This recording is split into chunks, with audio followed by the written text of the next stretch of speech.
Hey everyone, Steve here at SKS Props, and today we're going to talk about paint, specifically the types of paints that I use to finish my props and costumes.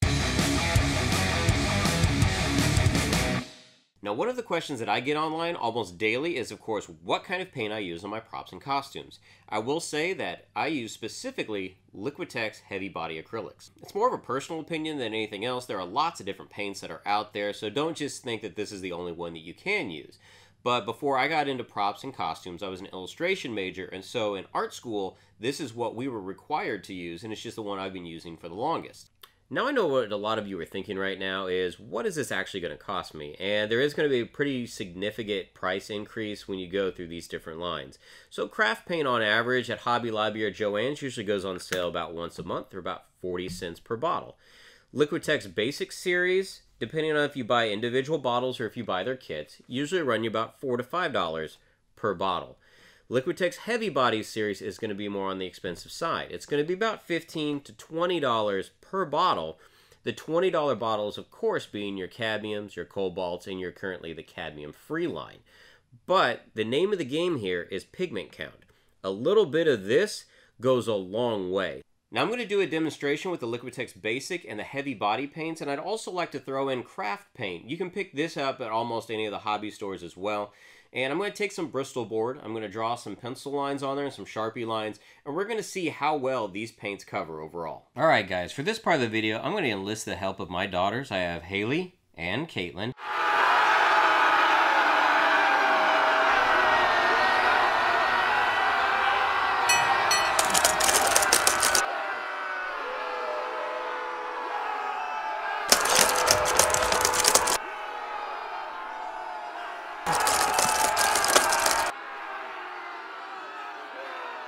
Alright, so our test board has officially dried. We have our craft paint, our Liquitex Basic, and our Liquitex Heavy Bodies all lined up down the middle. We have our pencil lines on one side.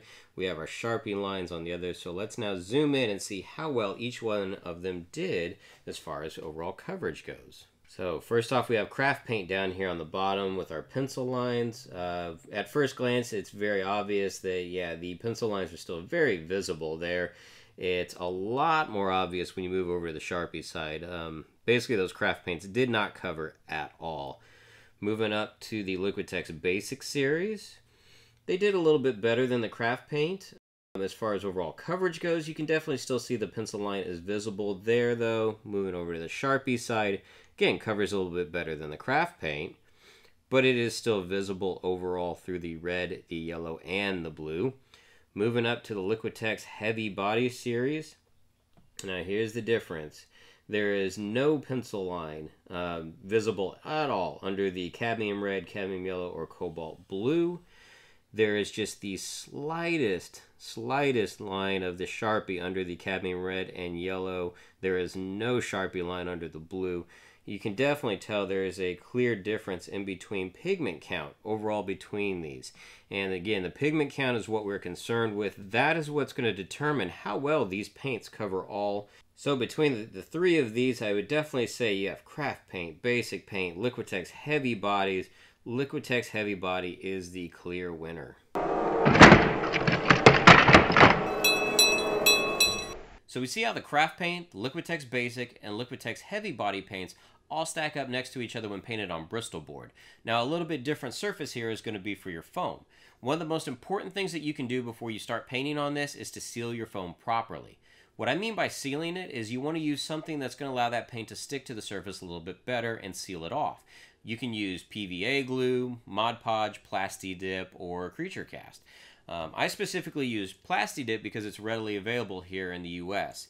Plasti Dip has never failed me, and I've never had any problems with it. Now, when it comes to sealing something like a foam weapon, usually I don't have a lot of detail in here, and I'm not going to care too much about it. I'm more worried about durability of this thing overall. So I'm going to do 1 to 2 really thick coats of Plasti Dip and let that dry.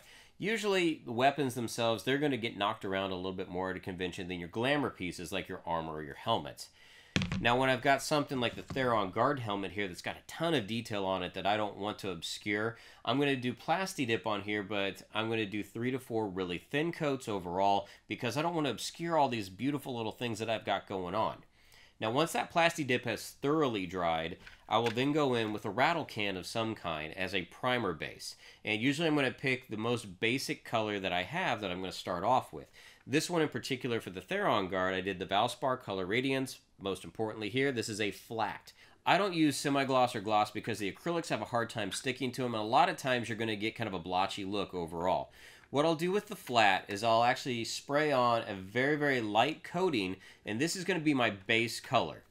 From there, that's when I can go in and I can start hand painting with the heavy body acrylics and really start bringing out all the details that are involved. Now we're going to jump over to a time lapse of me painting this foam machete. Now don't worry, future videos will include all the different tips and techniques that I use to get this type of a look in there. I just want to give you guys a really quick overview of the steps that go into it. Of course, once I'm done with a foam prop like this, I'm going to Plasti Dip it and I'm going to prime it. So I'll have the silver base, I'll have the rust red base down here, and then that's when I go in with my Liquitex heavy body acrylics and I start hand painting all the details by doing different washes and dry brushing techniques.